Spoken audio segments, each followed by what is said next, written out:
Halo guys, balik lagi bersama Bang Theo di sini. Kali ini Bang Theo akan melanjutkan cerita Again the Sky Supreme. Buat kalian yang penasaran, langsung saja ya simak video kali ini. Tanyun berubah menjadi cahaya ungu dan menghilang di langit malam. 2 jam kemudian, Tanyun jatuh dari langit dan mendarat di luar sebuah rumah yang megah. Rumah besar ini adalah mansion Jenderal Suge. Ada 2 penjaga yang menjaga gerbang mansion. Tanyun tidak mengenali keduanya, tetapi mereka mengenali Tanyun. Keduanya menjadi pucat karena kaget. Salah satu dari mereka menggigil. Jadi, kamulah yang menghabisi para prajurit yang menjaga gerbang kota dan menghabisi lebih dari 20.000 orang. Bukankah kamu sebelumnya sudah mati? Tanyun mengabaikan mereka berdua dan berkata, mengkhianati kota abadi Xuanyuan dan menjadi antek-antek musuh, kalian akan mati.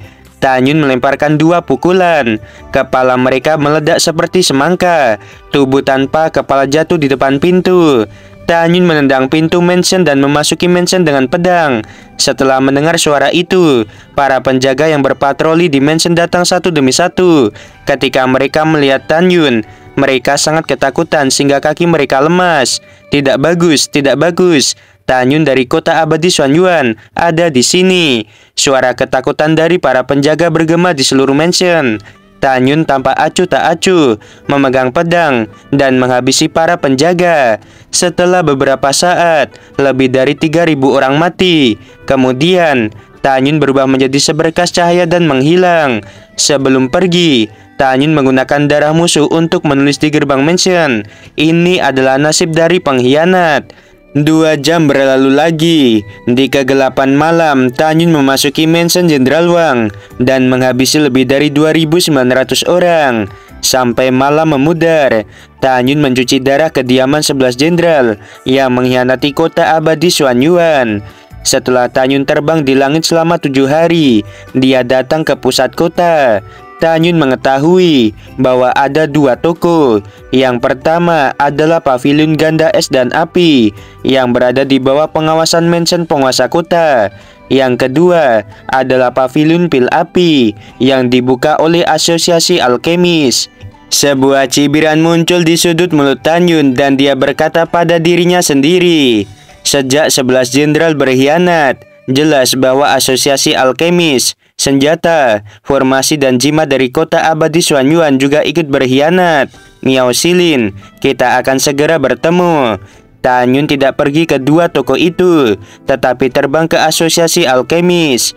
Menurut pendapatnya, apakah itu Miao Silin atau petinggi dari asosiasi alkemis lainnya, pasti mereka memiliki api kehidupan.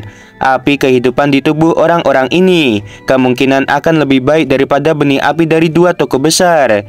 Setelah setengah jam, Tanyun mendarat di luar menara setinggi 3.000 kaki.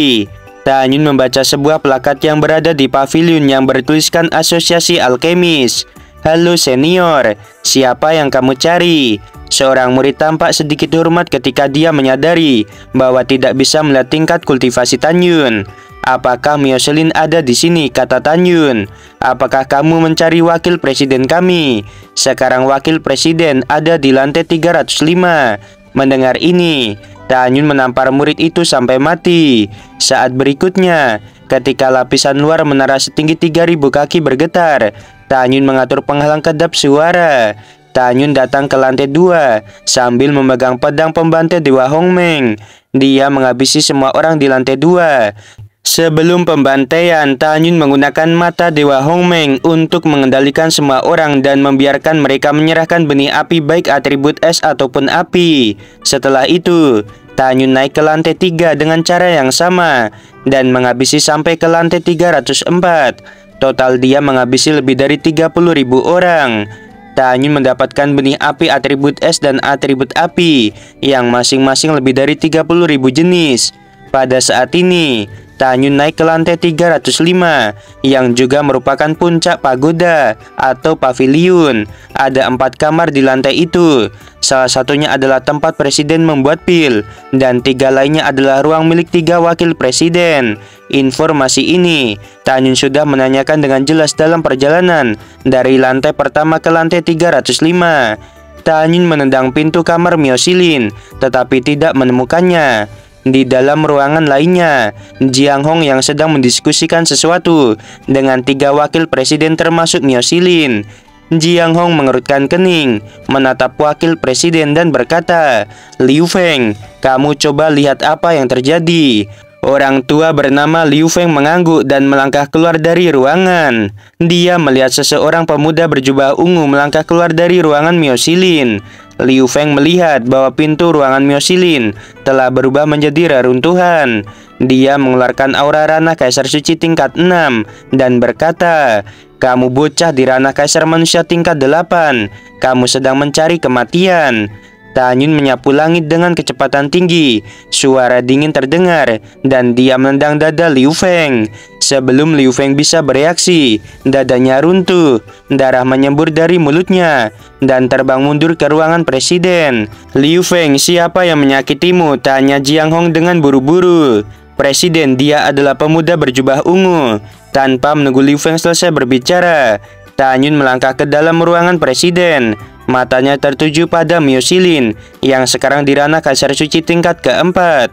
"Bukankah kamu sudah lama mati?" Mata Mio Silin melebar, memperlihatkan ekspresi shock yang luar biasa. Tanyun tertawa dan berkata, "Orang tua, berhenti bicara omong kosong.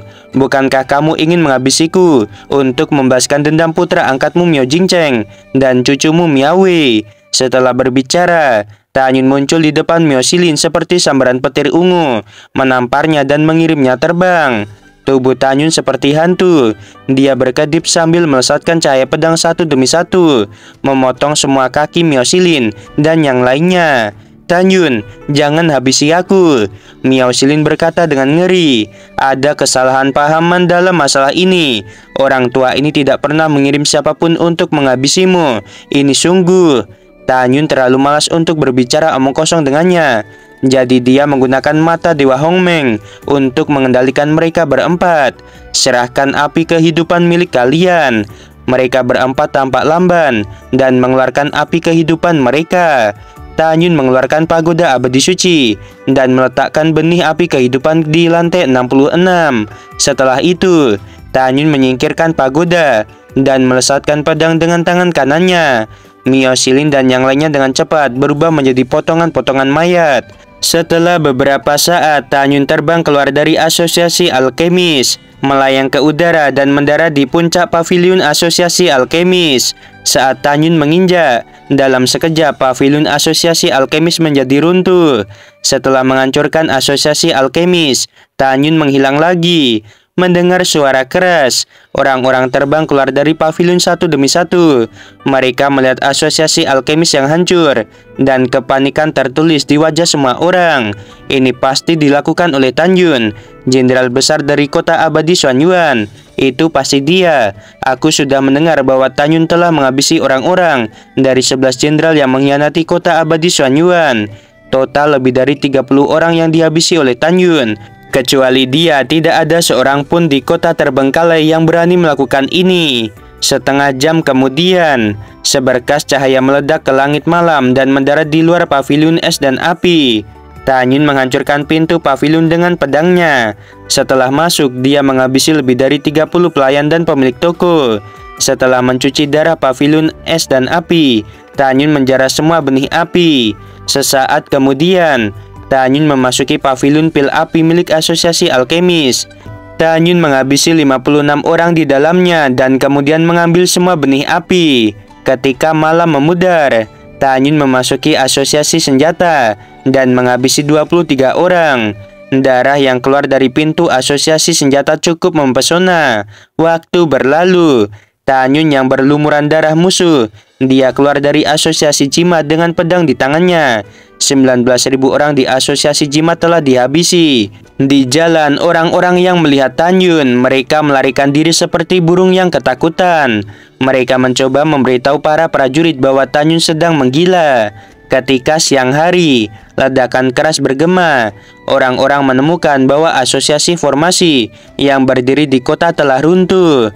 Semua orang menemukan melalui kesadaran abadi mereka bahwa seberkas cahaya ungu bangkit dari reruntuhan dan menghilang tanpa jejak.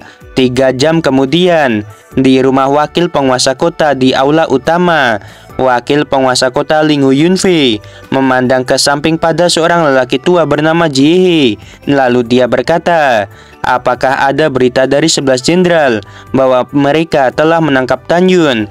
Sebelum Jiehe bisa mengatakan apa-apa, suara panik datang dari luar aula. Wakil penguasa kota, ada sesuatu yang buruk. Seorang jenderal di ranah kaisar manusia bergegas ke aula dengan tergesa-gesa, berlutut dengan satu lutut ke Ling Yunfei, menggenggam tangannya dan berkata, wakil penguasa kota, Mention Jenderal Sima, Jenderal Sugi, dan 9 jenderal lainnya telah dihancurkan oleh Tan Yun. Apa yang kamu katakan? Ling Yunfei tiba-tiba berdiri dari kursinya dan berkata dengan marah, Tan Yun, wakil penguasa kota ini akan menangkapmu. Pada saat ini, dengan suara panik, jenderal lainnya bergegas ke aula dengan tergesa-gesa. Ada apa? Kata Ling Yunfei dengan sungguh-sungguh. Laporkan kepada wakil penguasa kota bahwa asosiasi alkemis, senjata, jimat, dan formasi semuanya telah dihancurkan oleh Tan Yun. 4 presiden, wakil presiden, dan semua staf dari 4 asosiasi besar, mereka semuanya dihabisi oleh Tan Yun. Mendengar ini, Ling Yunfei merasakan angin puyuh dan meraung dengan suara serak. Aku sangat marah. 4 asosiasi adalah fondasi kota terbengkalai. Tanpa mereka, tidak ada pasokan apapun di kota terbengkalai. Tan Yun, aku Ling Yunfei. Aku bersumpah akan mencabik-cabikmu. Tepat ketika Ling Yunfei sangat marah, ada penjaga membawa seseorang. Penjaga itu membungkuk dan berkata, wakil penguasa kota, orang ini mengatakan bahwa ada yang mengirimmu hadiah besar. Alis putih Ling Yunfei berkedut dan bertanya, hadiah apa? Siapa yang mengirimnya?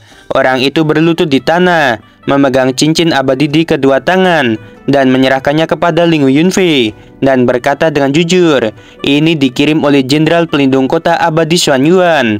Ling Yunfei meraung dengan marah. Dia menghabisi begitu banyak orang di kotaku, tidak peduli hadiah apa yang dia berikan. Wakil penguasa kota ini tidak akan pernah membiarkannya pergi. Katakan, apalagi yang dikatakan bajingan kecil itu. Orang itu berkata dengan hormat. Tan Yun berkata bahwa dia akan membuat masalah bagimu. Hadiah di dalam cincin, terimalah dengan senyuman. Dia juga memintaku untuk memberitahu wakil penguasa kota bahwa dia akan tinggal di kota terbengkalai untuk waktu yang lama.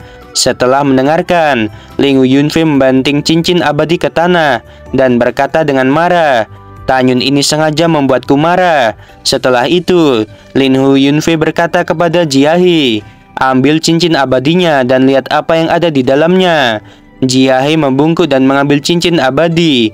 Saat kesadaran abadinya menembus ke dalam cincin, matanya melebar, seluruh tubuhnya bergetar hebat, dan wajahnya menjadi pucat. Apa yang terjadi? Tanya Ling Yunfei. Saat Jiehe berbicara, air mata keruh keluar dari matanya, dan dia menangis dengan keras. Itu berisi kepala tuan muda. Dia dihabisi oleh Tan Yun. Ling Yunfei merasa sedikit bingung di kepalanya. Dia melepaskan kesadarannya dan melihat kepala manusia yang berdarah. Ini tidak mungkin. Tubuh tua Ling Yunfei bergetar hebat. Air mata mengalir di wajahnya dan dia menjerit histeris. Anakku yang berharga, kamu mati dengan sangat menyedihkan. Ling Yunfei sangat marah sehingga dia memuntahkan seteguk darah dan merasakan dunia berputar.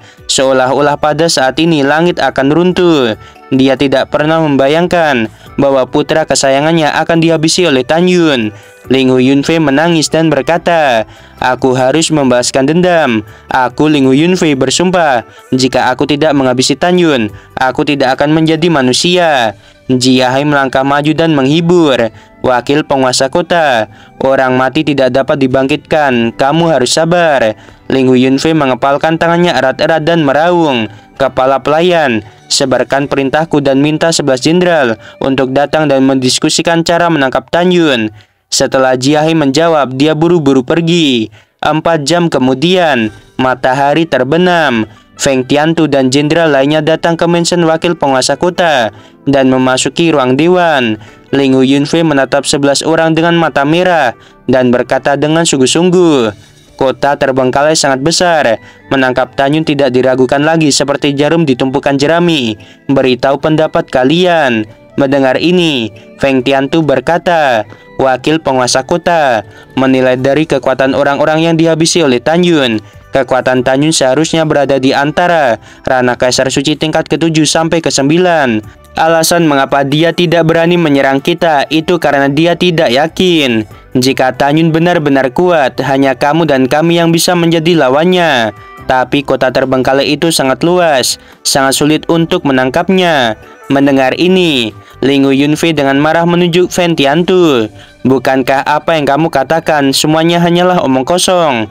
Aku ingin kamu memberitahuku rencana untuk menangkap Tan Yun, bukan untuk omong kosongmu. Oke guys, untuk video kali ini sampai di sini aja ya.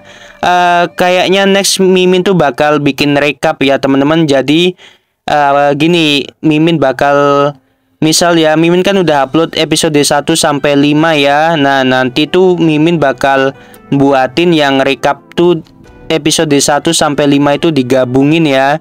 Jadi buat kalian yang males nonton cuma satu episode bisa skip, nanti langsung nonton yang 5 episode gabungan ya. Oke, sampai sini dulu. Sebelum video berakhir, Mimin mau bilang sungguh membagongkan. Terima kasih.